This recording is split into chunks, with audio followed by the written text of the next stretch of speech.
Jorge, bienvenido.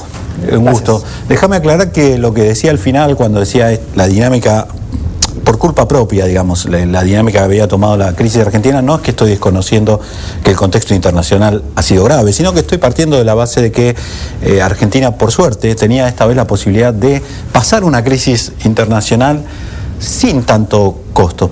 No sé si es un concepto que compartís, por eso voy a empezar preguntándote esto.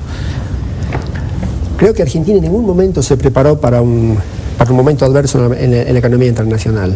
El tema de los muy buenos precios internacionales empujó la actividad económica. No se tuvo prudencia, digamos, para tratar de tener una política monetaria y fiscal más conservadora, como para evitar de que el crecimiento viniera junto con la inflación.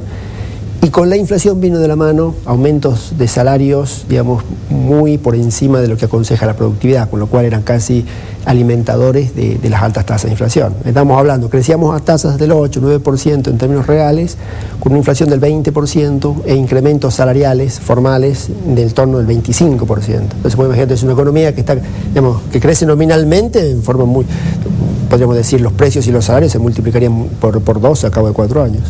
Entonces, cuando viene la crisis internacional, se para la demanda internacional, lo que pasa es que ese 8% de crecimiento real se achica, posiblemente se vuelva a 3 o 2. Pero eso no significa que automáticamente la inflación se vaya a parar.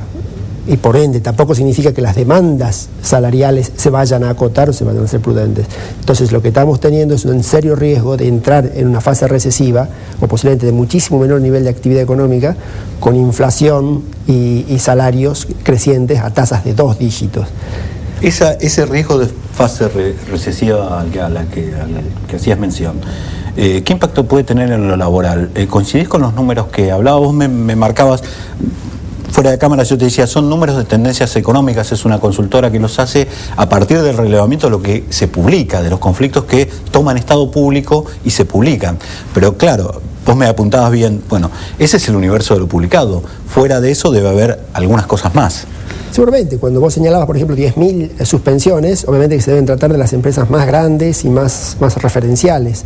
Ahora, detrás de un trabajador suspendido hay menos consumo, menos demanda, y posiblemente hay puestos de trabajo en el comercio minorista que se pierde, o en los restaurantes y bares, pero que eso nunca tiene ni procedimiento de crisis, ni sale en los diarios. Es simplemente, muchas veces es un trabajo informal o semi-formal, con lo cual, cuando ese empleo se cae, el empleador le dice, bueno, toma la plata, te vas y no aparece en ningún lado. Entonces, el tema de decir, comenzaron las suspensiones, comenzaron los cierres, 11 procedimientos de crisis, en realidad es la punta de un iceberg. Por debajo debe haber muchísimos más movimientos adversos, que, bueno, lo vamos a saber recién, yo creo que a principios del año que viene, dado que los datos siempre aparecen con 3 meses de rezago, ¿no? De la experiencia histórica, cuando se dan este tipo de, vos decías, bueno, veníamos creciendo tasas del 8, tasas del 9%, es probable que tengamos un ajuste muy fuerte. Algunos dicen que podemos seguir creciendo pero a tasas de 2, pero va a ser sentido como un ajuste recesivo. Cuando hay esos frenazos importantes en la economía argentina, ¿cuánto lo siente el empleo? Muchísimo.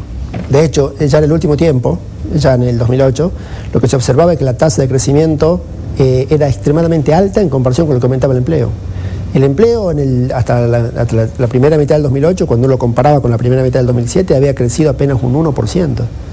Cuando se decía que la economía creció un 8%. Muchos decían, bueno, que capaz que está, digamos, sobreestimado el 8%. Bueno, supongo que haya sido un 5%. Porque en definitiva había una imagen, un clima de que se podría haber crecido un 5%.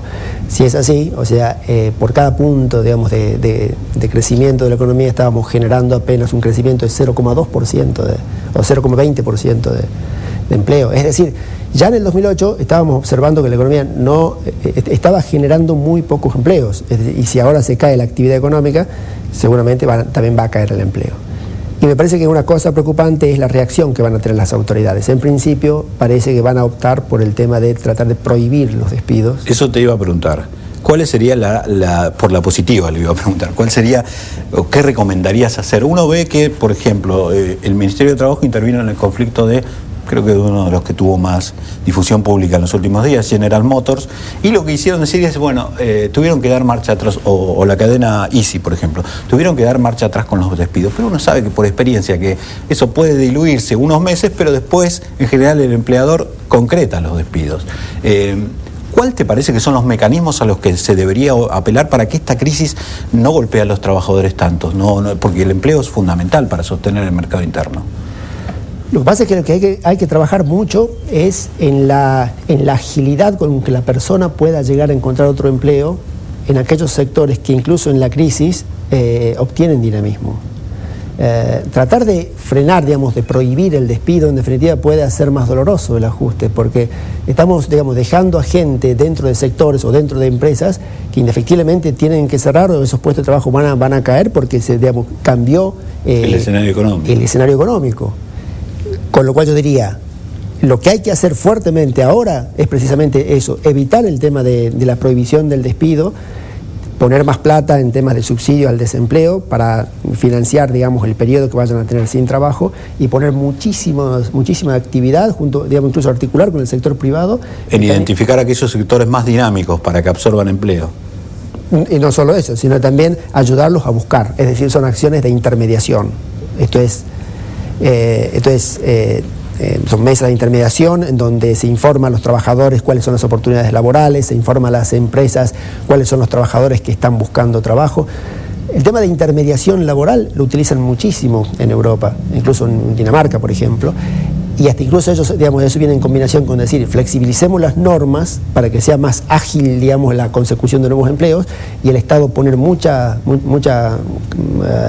recursos y mucha capacidad para que estas oficinas de intermediación funcionen muy ágilmente y puedan ayudar a la gente a conseguir trabajo. Jorge, en el próximo bloque te voy a pedir que explicites un poco mejor este concepto de flexibilizar, porque en la Argentina, después de la experiencia de los 90, es como una palabra que tiene mala fama.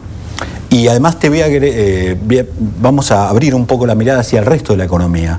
Te voy a preguntar claramente qué es lo que más te preocupa de este momento de la economía argentina. Pero eso en el próximo bloque.